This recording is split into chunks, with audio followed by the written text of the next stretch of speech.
энергетика тагымына катуу көңүл бурушубуз керек. Биз эми эмне кылып атабыз? Мына биздики азыркы алдыңкы 5 жылда азыркы кубаттуулукту 30%дан кем эмес көбөйтүш, энергетика тармагын көбөйтүш. Анын үчүн мына Токтогул ГЭСин баштадык, реконструкция кылып, ГЭС. Июнь айында келип, өзүм келип баштап кеттим Токтогул ГЭСин. Каражат табылды, 5 жылда буну бүтүрүшүбүз керек.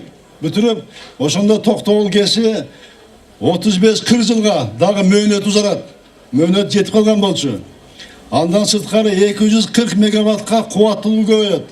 240 мегаватт деген бул жаңы дагы ГЭС курулду деген сөз. Көбөйөт. Андан сырткары Бишкек ТЭЦ билесиздер. 3 мегаваттка мына көбөйүп берип атабыз. Нарын дарыясын ГЭСтерди сала баштайбыз.